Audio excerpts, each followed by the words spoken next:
The Minister for the Interior, Honorable Muntaka Mohammed Mubarak, has disclosed that over 1,300 applicants, when screened for the security service recruitment exercise, have tested positive to HIV. Well, we in fact, I remember it's here when we were discussing the argument. Let's send them the results. And then I remember, the recent recruitment, we had, I think, about 1,300 or so that were on HIV. And then they said, can you imagine sending somebody a resource, they're telling the person that you have HIV? That's not the procedure. The person has to go through some orientation. So one of the things that we did was simply to say that when you get disqualified, you are given a contact to reach out if you are interested in knowing the details. Then when you call, then they assist you to let you know. Because interestingly, some of the things that we realize are treatable. So people need to know and then also get treatment so that subsequent recruitment they could join. So you need to know it's of interest for every person that got disqualified to be interested in knowing what was the cause, so that at least you'll be able to, those that you can treat, hepatitis B, if you have cardiac issues, maybe you've had some major surgery, drug, mental, and all that. A lot of it, some of them, I believe, you would help you be able to get out of it, especially those who had mental issues. People may not even know that they are having mental issues, but these are things that are easily treatable. So we encourage everybody to try and reach out. Don't just say because you've been discovered, you are no longer interested.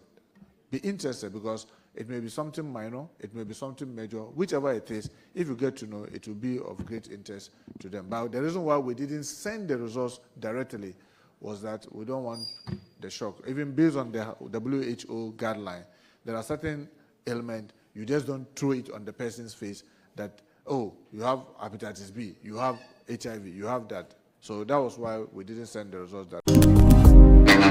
If you don't understand what I'm saying, he said that 1,300 applicants, people who came as applicants for the security recruitment service, for the security service recruitment, tested positive to HIV.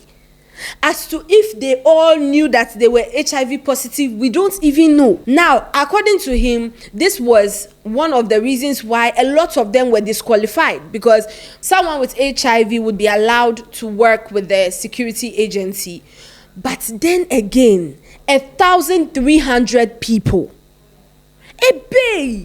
That's a huge number. And when I saw it, immediately the first thing that came to mind was, are they all aware that they are living with HIV, or this is the first time that they themselves are finding out? And this is some of the reasons why they will continuously say, go and get tested. It doesn't matter who you are. You've been faithful to one partner. You trust your surrounding. Go and get tested, because right now 1,300 is 130 people. 1,300 people can make a community. Yes, and this number, they are testing positive to HIV. And in his remark, he also said all of them, the applicants that they found out that they are HIV positive, should go and consult their doctors and all of that on the way forward. Because as we all know, Charley, at this age and time, the HIV is not the end of the world. You understand? There's treatment. Now, if you are faithful to your medication and, you take it properly, it's equals to it's not even being there. You can live a normal life. But I'm still wondering, those that are now finding out that they are actually, how would they respond to it? Because we've seen a lot of videos of people who would come out and say, oh, they have HIV, or someone gave them HIV and they are going to spread it. That is grief. That is grief and anger and everything in one. But in the long run, you are doing more harm to yourself than good. Who's spreading or not? What will happen? You have it. The best you can do is to get help, get treatment. And the last I heard, these test tubes were free. They were even being shared in schools, hospitals, and all that. I think they should restart that initiative. They should start going around and sharing it so that people can just be testing themselves. Because, Charley, you never actually know where you pick it from. You never know. It doesn't matter if you are faithful to one partner or your partner is faithful to you or whatever it is. Charley, everyone needs to get tested at this point. Like I said, it's not the end of the world. It is not. There are people who have it and are living perfectly well. And the HIV thing, Charley, it doesn't show on people's foreheads. It's not something you can see. If the person really takes care of themselves, you will never know. And that is why the spread in there, it will continuously spread. So we need to be careful. Even going to the salon, the pins, the barbing salon, Charley, you can get it from anywhere. It's not just the relationship, because once they talk about it, the first thing a lot of people, their mind goes to is, oh, my partner is cheating. No! Pins, you can get it. Clippers, you can get it. Do you understand? Blade. And Charley, just like the thing, the spreading, it is plenty. How you get it there, it is plenty. But it is not the end of the world if you have gotten it. Right? But 1,300 people? The calculation I'm doing in my head is crazy, Charley. It's crazy. And I can only imagine how they are responding to it. Those who know, probably, Charley, is nothing new. But those who are now finding out, and they are finding out this way, after deciding to take a huge step, a bold step in their life, into the security recruitment program, only to find out from that scheme that, Charley, they are HIV positive. I can only imagine how they are feeling, how they are handling it, because it is a lot to deal with. It is a lot. And I really hope that they didn't just tell them to go home. And my thought is, were they asked to stay so that they speak to them, or they were just sent home? Because if you are disqualified, but were they spoken to, or were they just left? Because, like I said, some of them, it is new to them. And some, Charley, in the whole grief process, their only thought is to spread it. Because to some of them, they don't even know how they got it. They don't know how long they've been living with it. So were they just let to go home, or they were put aside and then they were spoken to, and maybe their names were taken to be checked on? Like, you get it? Because there was a time in our country where this thing, it was a priority, where people living with AIDS, they could visit the hospital, therapists, and all of those things. I don't know if we still have those initiatives on ground, but Charley, it is something we should start looking at, because it is looking like this HIV thing, it is progressing. The number every day, we are getting more. Out of 100,000 people, 1,300 HIV positive. Ghana. Hey! Now, when this story hits the media, it made its way to Twitter, and some people had their thoughts and comments. Someone said, per the HIV and AIDS Act 2016 at 938 and the 1992 Constitution, an individual's HIV status is not a condition for employment. So denying someone employment due to their HIV status is illegal. Now, this comment makes sense, but like I said, some of them, it is the first time that they are hearing it. Because you not tell me that all 1,300, all of them knew that they were. No. Some of them is the first time they are hearing them.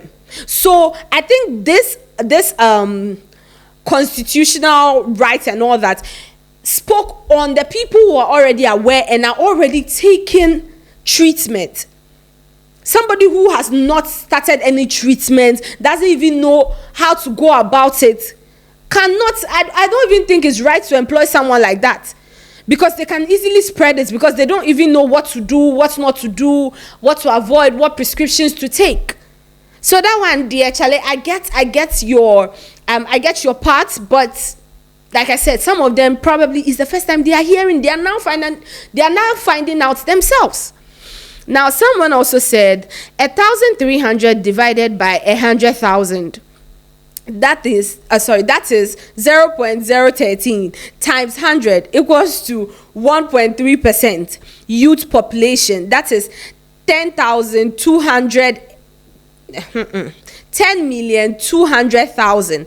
Evidently, 132,600 Ghanaian youths could be HIV positive. I don't know what this person's math was on, but probably this person is wrong, because no, that number cannot. Even if it's right, I say it's not right. No. Now, someone also said this should spark a serious national conversation. Health screening isn't just about recruitment, it's about helping people know their status early, access treatment, and live healthier lives. Awareness saves life, stigma does not. True. It may actually be a sad way to find out that you are a carrier, but it's not the end of your life. Now you know.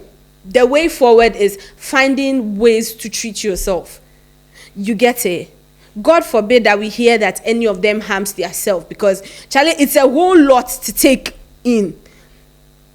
Bold step, that's okay, you've made it through.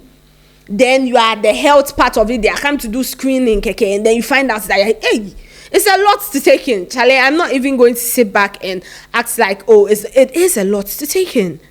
And I really hope that they handle it well, and then they seek the right medical help. And I genuinely even think that this, like I said, at some point it was free.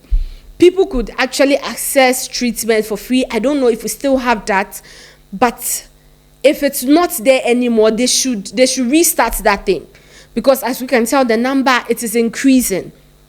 People do not know how to prevent it. People do not know what to do. People do not even know the science. So Charley, they have to bring back that whole thing again. And I mean, hopefully they are able to manage the situation. Anyways, that's all the updates we have on this story. We'll bring you guys more updates when we have them. This has been What's They Go On here at the Yo Charley Studios. And Mimi will catch you on the next one.